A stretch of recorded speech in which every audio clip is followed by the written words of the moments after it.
I felt like sitting on the back seat of a car with a drunk driver. Moving forward and taking the wheel at the time felt like a solution. And yes, it did involve a bigger risk, but for me, it was the solution to a problem.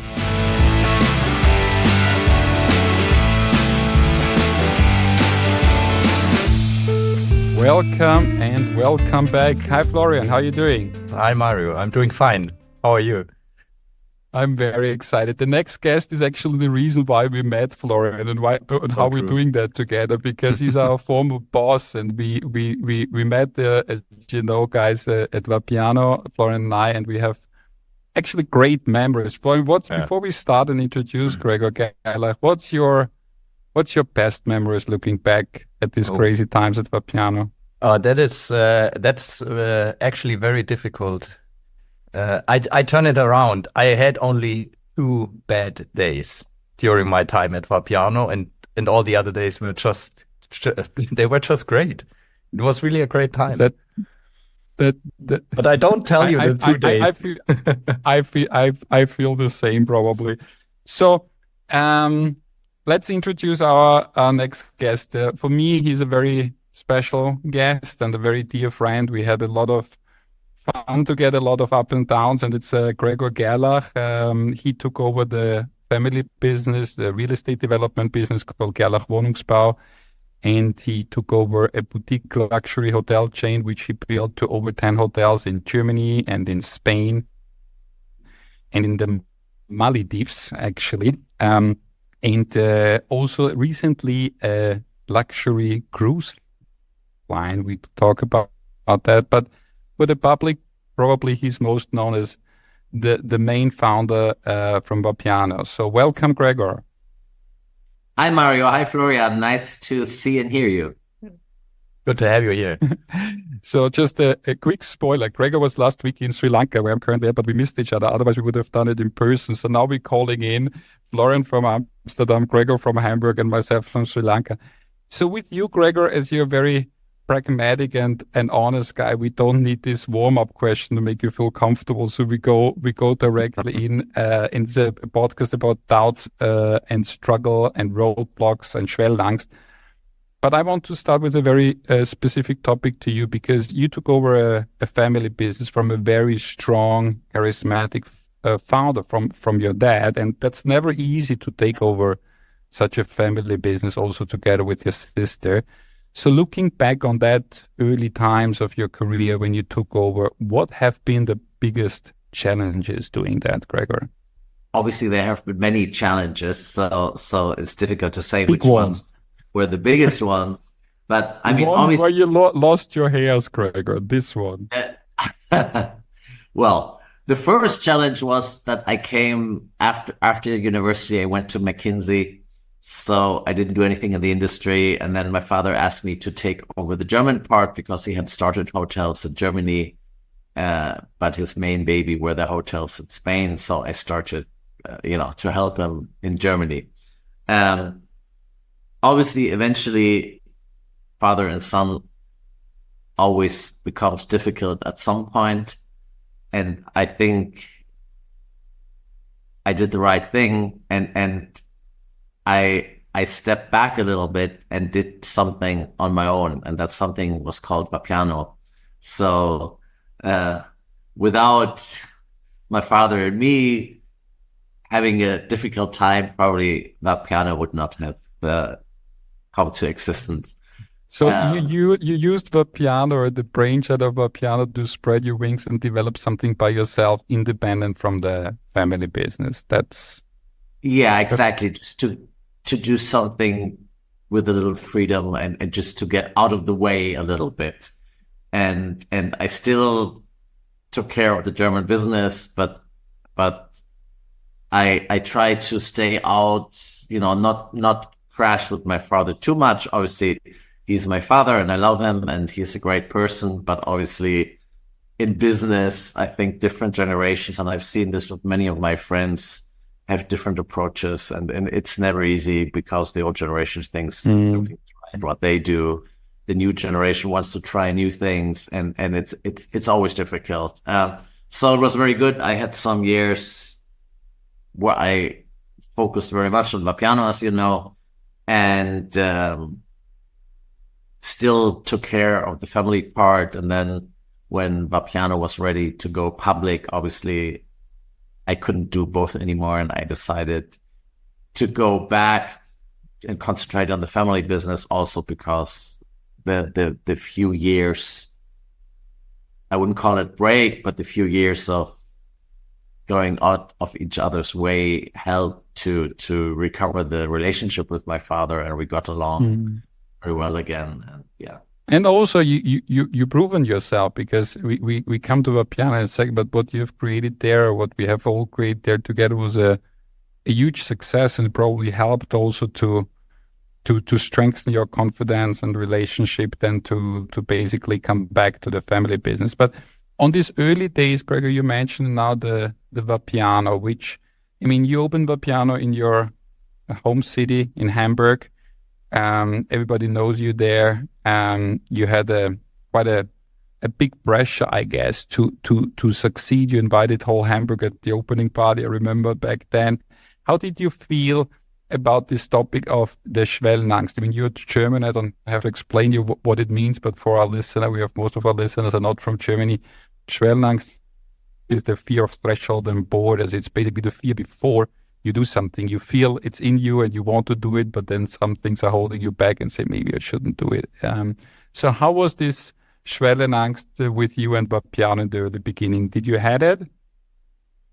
Yes. I mean, I think every entrepreneur is torn apart between two poles. And one pole is obviously the strong belief and love for a new idea. And I think you really need this belief and this love to really curiosity, stay behind the idea and really give all your energy to the idea.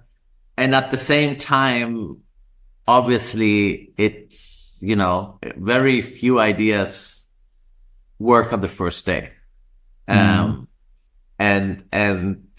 Once a mentor said to me, don't forget, it's 90%, it's 10% inspiration and 90% transpiration. And that's a good quote. Smart man. That's very true, I think, for any, or for 99.9% of all startups.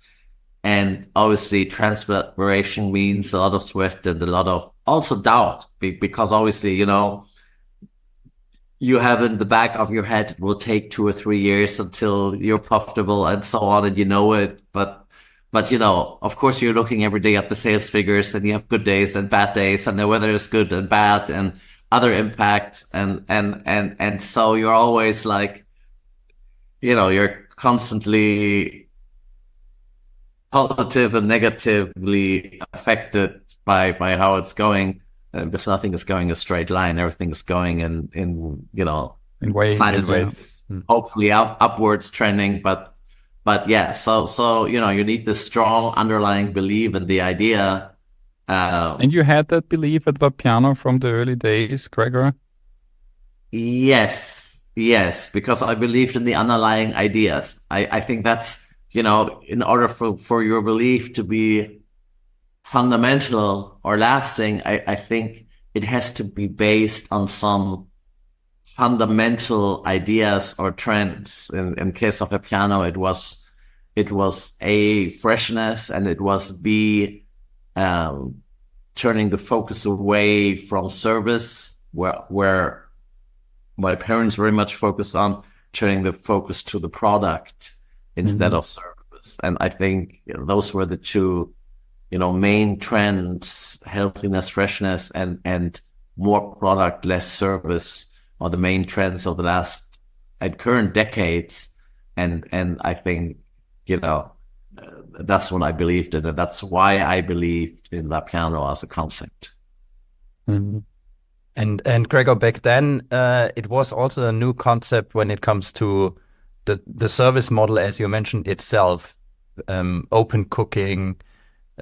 People are actually queuing their ordering and watching the chef and the preparation of their meal. Did you ever had doubts that this kind of operation could be difficult, or were you always convinced that this is the thing to do? No, I mean, it comes back to what I just said. I was always convinced that it was based on the right trends, but obviously was this exactly the right implementation of so, I was convinced of the underlying idea and trend, but was this the right way to implement that? Obviously, you always have doubts, and obviously there were good and bad days. And I mean, it started, Mario mentioned the opening where there were all my friends, and 90% of them I found out much later, because nobody confronted me directly, but I found out much later that 90% of them had agreed on that day that this will never work, because people will never be willing to forego the service aspect to such an extent. So your closest inner circle, friends and family, didn't believe in it? No, I think, and Mario, we experienced this later. I think nobody believed in it at the beginning. I mean, our initial French partners changed the concept completely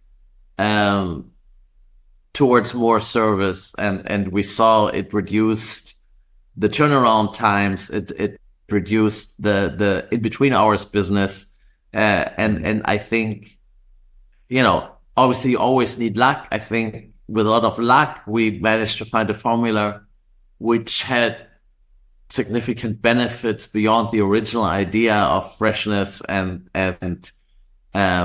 focus on product. It was also casual, easygoing. People could go alone without feeling awkward. People would go in the afternoon in between, lunch or dinner time, etc. What you don't usually see in a normal restaurant. So there were a lot of side benefits, which, obviously I could say no, we anticipated all of that, but no, we didn't. We it was an idea based on general trends, and then things fall into place. And like I said, not only my friends didn't understand in the beginning, most of our franchisees, although they loved the concept and the atmosphere and the energy of the concept, they tried to move it back to a normal restaurant. And even today, we are fighting that fight every day in the shareholder circle and in the franchise community. So, yeah.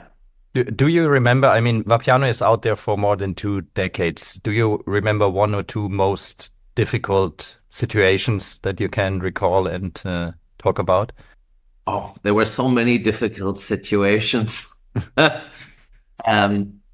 Obviously, the first one was, or one of the most difficult situations was, we were a really good and close circle of original shareholders, and each one brought his own strengths and advantages to the table, and this kind of started to fall apart when we went to the US and didn't succeed there initially, and we're losing a lot of money, more money than we could afford, and the US was threatening the whole company. And obviously then in the shareholder circle, we had different opinions about what to focus on and how to deal with the US and so on. And it kind of, of ended the original circle of shareholders, which I still think if the US had not happened, we would have stayed together, and probably that would have been a lot better for everyone. Even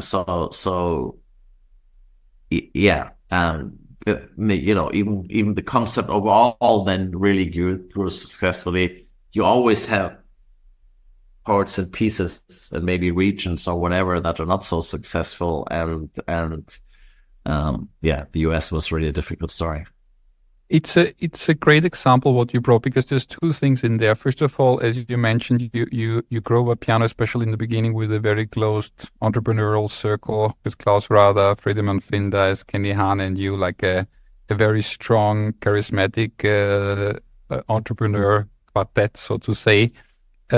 Looking back, what do you think is the advantage and disadvantage to do something alone or in a group? Because you also started businesses alone. Was that easier or more difficult doing it in a group with such strong alpha guys at Vapiano? I think there's always short term and long term. Short term, it's much easier to do it in the group. And especially as a startup when, you have phases which are not as successful as you were dreaming of, not expecting maybe, but dreaming of. It's always good to be a group and if one is negative, then maybe the others are positive and can catch it. And the problem is really the long-term thing. And I have other businesses where I experience similar things.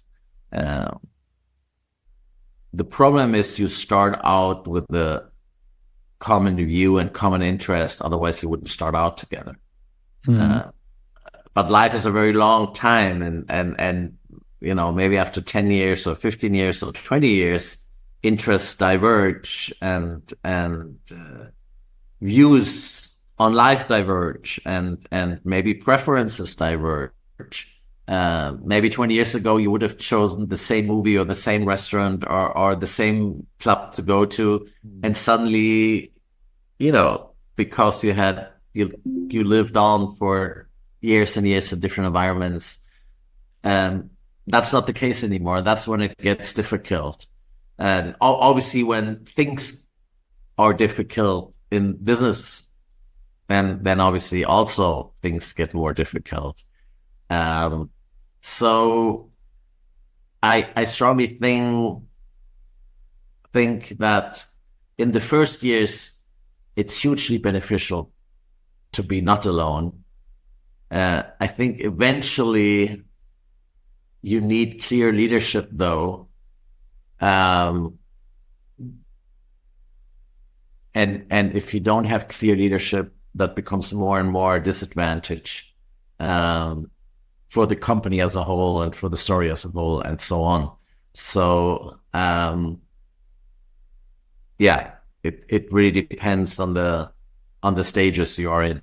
How was your experience with COVID, Gregor? Because that is actually an incident that hit our industry very, very hard. How did you deal with that? Did you have ever doubts that this will go the wrong direction? Well, it immediately was a huge threat, right? The stores closed, people didn't go anymore. It was immediately a huge disaster. And I think it was such a big disaster, everyone immediately switched into survival mode. So, my memory is kind of blurred because it was really fighting for survival. Everyone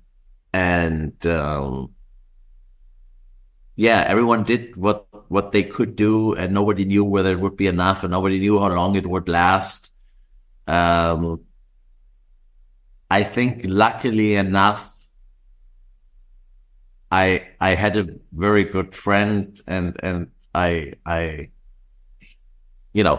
he kind of gave me information that convinced me that we would have a vaccine. Quite rather sooner than later. So that helped a little bit, but nobody knew exactly. And it was a time of very big uncertainty, for everyone. Did you had any strategy for yourself as a person how to overcome that? Because you had not only to deal with one incident in the German market, but also in a global perspective in different areas of the world. Yeah, like I said, there wasn't so much time for finding a personal strategy. It was more survival fighting nonstop. At least the first year, I would say, and by then it was kind of clear that the vaccine would help and so on. So, is there anything that keeps you up at night right now, where you would say this is something that really, keeps me up and let me think about doubts? No, I mean, I think one of my strengths is that I can really go to bed and switch off. Yeah. Uh, so sometimes when I am really upset about someone, if I feel someone is, working against me, or I cannot trust someone, interpersonal things might keep me up at night. Mm-hmm. But all the normal business issues You can handle very well. well Is switch that off and switch that on in the morning. is that also an advice you would give to others, that you say it's good to have a solid sleep, or try not to bring it over the night, and or put it aside for a Definitely. moment? No, definitely. Definitely. And I think not only during the night, I think one thing that helps me a lot is I dictate everything. Okay. That's important immediately. Set to my You assistant or you to record it. someone else. So not only record, but I, Formalize, I verbalize. I do an action on it immediately, and by that, what keeps you awake is usually not a certain fact or happening, but what keeps you awake is thinking about what you could do and trying to remember that you have to do something about that, and it makes you restless that you can't do something about it immediately. And for me, dictating is doing something about it immediately. So, I can at least put a check behind having done something about it. So you need the action, Gregor. If you have done something, you calm down in a crisis. You have set an action. That's enough for you to calm down. Yes, I think what is the most difficult or making you most restless is thinking about what to do and that you have to do something and so on. So as soon as you do something about it, it takes away a lot of this restlessness. At least for me, that works. So maybe part of it is also, I do something and then I set a reminder for me and I tell my assistant, please remind me in 2 weeks or in 1 day or whatever. But at least then, I can delete it from my mind and I don't have to think, tomorrow I have to do this or that. And it's important. And, that's what keeps you awake at night, usually, thinking about, tomorrow you really need to address this. So, yeah. Gregor, before I dropped out, I wanted to formalize the thought. When you talked about this entrepreneur quartet between the original founders, 4 very strong alpha entrepreneurs, and then at one stage you took the lead, you borrowed the money, you went huge under risk and bought them all out for quite a substantial amount of money. And back then, Vapiano was already known, but it was not clear that it will be a success. When you made this big bet, because at the beginning you opened one restaurant, the bet was big because it was 1.5 million probably, but this bet you made in the middle of the Vapiano development was massive, substantial, could have killed you probably. How did you feel when you made this big bet on your idea or on your leadership? Increased that the pressure tremendously? Of course, there was a lot of pressure. I think in a way, this bet was a way of solving the pressure, which was coming from the US problem, right? So we needed money. I got financing, not only for the purchase, but also for the business and the whole deal. Solved several issues. You took the risk.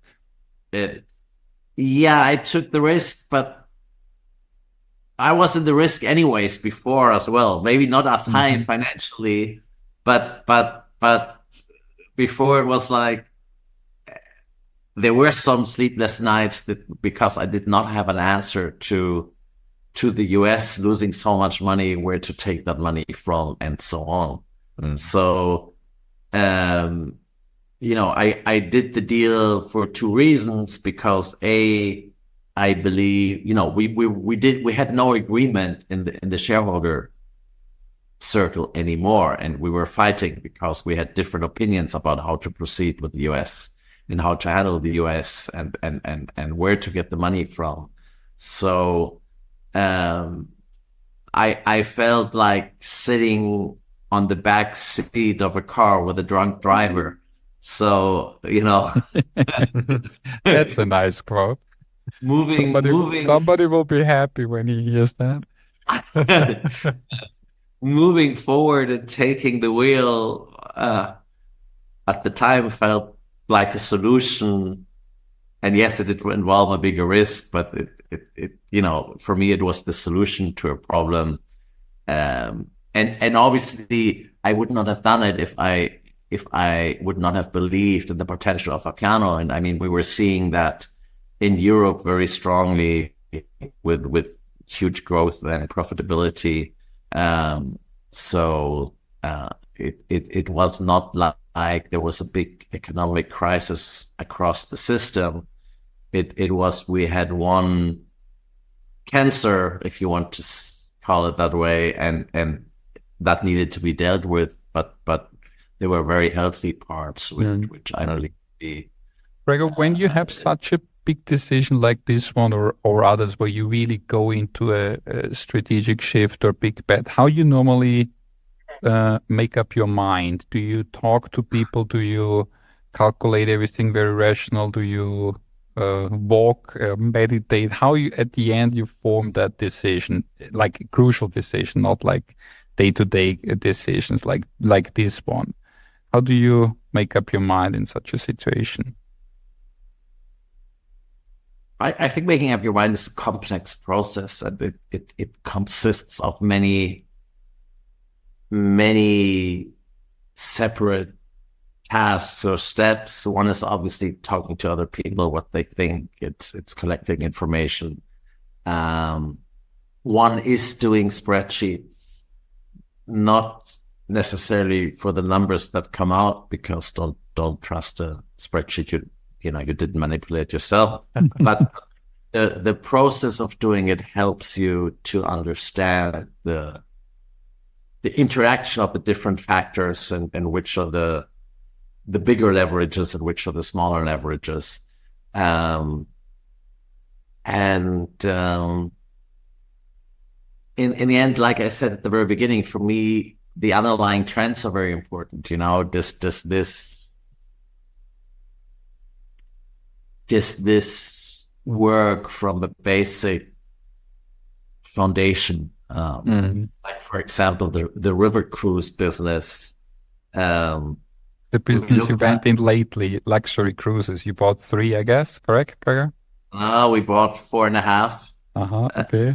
4.5 boats. That's an interesting topic. Well, why did you? The half is a lease by contract, and the other 4 we bought outright. It's a good example. We looked through a friend of mine who does private equity, and he came to me 2018 or 2017 because someone had offered him a big German river cruise line. And his strategy in private equity is not like others who do only one industry. He does any industry, but only with a partner from that industry. So he approached me as someone from the tourism industry and said, should we look at this together? And we looked at it at the time, and we liked the industry. We realized there was no luxury product in the market, which is very rare. You have luxury cars, luxury watches, luxury restaurants, luxury hotels, name it, luxury clothes, anything you can think of. There's always a luxury or a few luxury brands. And in ocean cruising there is, and in hotels there is, but there wasn't in river cruising. So that's something that really surprised us. And then, there are 2 underlying trend or underlying facts or foundations there. One is real luxury. You need small units. real luxury hotels have between 50 and 100 hotels, maybe even less. In cruising on the ocean, you always have 300, 400 rooms or cabins, and that's not the right size for real luxury. So river cruise ships are much more suited for true luxury. And the second thing is there's a trend towards more experience orientation. In past decades, people just wanted to lie on the beach and get tanned, and that has changed a bit. People want to experience things and see things and so on, and river cruise ship is perfect for that. So there were underlying trends. We did the numbers, we looked at competitors, we talked to the people, and then in the end, we also got a good deal because we brought the ships out of COVID-related insolvency. So there's always it's a complex things, but also very opportunistic in that example. Now you didn't plan it, you got the opportunity, you analyzed it, it felt right, and you went for it. A very entrepreneurial step. Yeah, yes and no. Like I said, we already thought about it in 2018. At the times, you couldn't get any ships built because all the yards were sold out for many years to come. And so it wasn't completely opportunistic, but yes, I think it was both. It is a strategic move because it is hospitality, what we're strong in. And we see that clearly that we can add value. We can create a new level of food experience and service experience and so on. So it is very close to our core competencies. But at the same time, in our core market, at the time, 2 years ago, real estate was so expensive. It was no fun buying new hotels. So we needed buy a ship to 4.5, Florian, 4.5 to be to we needed to move out of our comfort zone a bit in order not to fall into this trap of completely overpaying for the assets and just working for banks or for somebody else. Gregor, I need to come to the elephant in the room, which all affected us a lot, which was the insolvency of Vapiano. And I think that's never easy, but it was with a brand which was the poster child. And when you worked in the beginning, or you have been a shareholder founder after the early doubts of your friends, I think after a couple of years, it was pretty clear that it's like a very unique concept you have created, and you get a lot of credits for it, and we get a lot of positive PR. And then the insolvency came, which obviously came with all the negative press, first restaurant company out of Germany, public, and then insolvent. How, not from the money side of things, but from the emotional things and face value, how did that feel for you in that time? Did that hurt? Did that affected you? Did you get scratches or marks because of that, or how did you navigate through that difficult time? I mean, yes, obviously it hurt. Vapiano was my baby. Obviously, I had stepped down from management a few years before, so it wasn't my day-to-day job anymore, and I had gained a little more distance, obviously also because I as you know, I didn't always agree with all the decisions that were being taken during that time. But in the end, then also COVID came, and like I said at the beginning, COVID was really survival mode, and it's not nice, and sure there are some scars, and as I think one very important thing is when you fall, you need to get up again. So as you know, I'm the shareholder of the new Vapiano as well again, and we're trying to make it successful again, and I think that's one very important thing. You have to stand up again, and sometimes sometimes failures can be chances as well. And you need to really look for these chances. Looking back, Gregor, on that, what could you have done? I mean, it was a big ship and it was already public, but is there something where you say, I regret that I haven't tried to be stronger or influence more? Was there anything you think you could have done to avoid that? I often ask myself that question, and I don't have an answer. I don't know what I could have done. Obviously, I had a minority shareholding position, so I was not in the position to do what I would have done, and I would have probably grown a little slower. That I very much believed in the freestander, and L'Osteria has proven that was the right direction to move in. So operationally, I would have done a lot of things differently. Also focus more on the strengths of the concept and not trying to become a normal restaurant. But I wasn't in the driver's seat, and that was a decision I made many, many years before, and that was not reversible. So I'm very, very careful today to invest in anything where I don't have the majority. That's probably that's the learning out of it.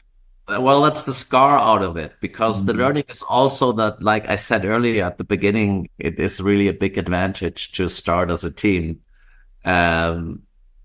So yeah, I'm not sure if it's a learning. I would say it's a scar. It's a consequence. We always come to the end, Gregor. We always ask our guests for an advice. If a young entrepreneur comes to you in doubt, in trouble, what advice would you give him from your experience? I think it's really believe in what you're doing and only do in what you really believe. I see too many business plans where people do something because the Excel numbers add up, or there's a nice number at the bottom of the Excel sheet. I think you need to be convinced about the idea, and like I said, about the underlying trends beyond the Excel sheet.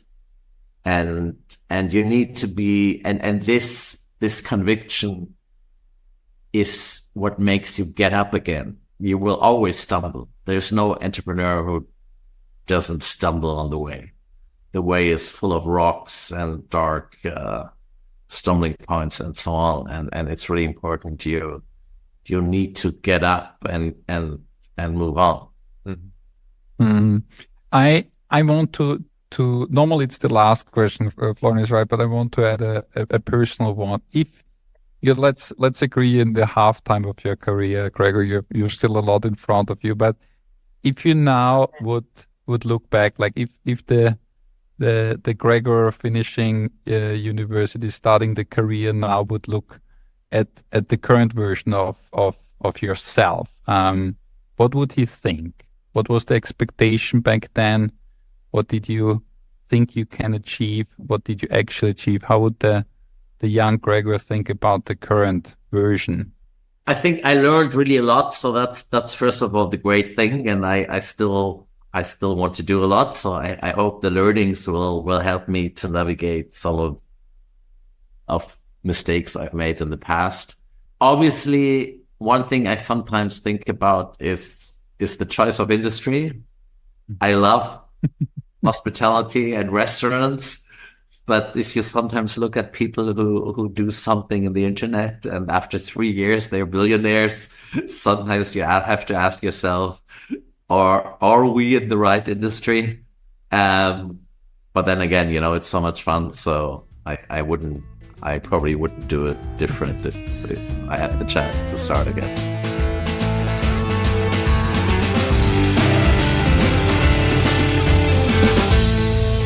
That was fun to have Gregor again. I miss our board meetings and communication with him. We had so many of them, and after that long time to have such a deep dive in his thought that was interesting. Yeah, it's like a travel back in time. No? Travel back in time. So let's compare notes and learnings, Florian. Yeah. What do you have? What can we learn from Gregor? I liked pretty much his quote: 10% inspiration, 90% transpiration. And there's so much truth in it that you really you basically you have to work. No? And he said transpiration has also the element of doubt. Because you have to work against it. So that is one of my learnings from Gregor. And yes, I think that's very important to stick with that, because a lot of people who are not entrepreneurs, they believe, okay, there's a great idea and that's enough. But the idea is just a small part of the final thing, and you need also, and he said that quite clear in the journey of Vapiano, how often it had to be transformed and adopted. But on the other hand, he also said when you have you need to believe, you need to have a belief and love for the idea. And especially in the connex with that, he said the underlying long-term trends or long-term change of society, they have to be right. Yeah. I think that was very good when he explained the reasoning of the river cruise ships and why they invested. I think it was really interesting to see how he formed and how the entrepreneurs formed the decision why to invest into a new field. I really like that. Me too. Then he also said that he if he's in trouble or if he overthinks thinks over problems, then he verbalizes it. He uses obviously a recording machine or his assistant to. He always said dictate, but dictate. I think he meant the recording. In German, you said you diktieren, which means a recording. So for all the non-German speaker, Gregor is not a dictator, but he likes to record his thoughts. And I think this verbalizing is quite different, but on the other hand, also related to the thought we had at the podcast with Clive Schley, where he said action needs to create momentum. And also Gregor said that after he has done something, and even the something is just to verbalize it and record it and put it in an email, you have started taking action and you feel like taking back control. That's also what he said. Yeah. And it's easier to start in a group. It also helps, obviously, if you, especially when you're starting something for startups, he said it's easier in a group if somebody's in doubt, another one is maybe more positive and helps you out of that situation. It's a different story. It was a good one. And also the flip side of this coin, where he said it's better to start in a group. He definitely enjoyed being in a group at the beginning of the piano. But then he also said, when I talked with him about the elephant in the room, about our insolvency, and said, where was the scarf you got? Where was the... And he said probably the scarf of that was that he was not in the situation to do something back then, because he said he was minority shareholder, not in the management. And he said the consequence out of that, the scarf out of the Vapiano insolvency, is that he now tends to only invest in businesses where he has the majority. So I think that was a very balanced nuance learning.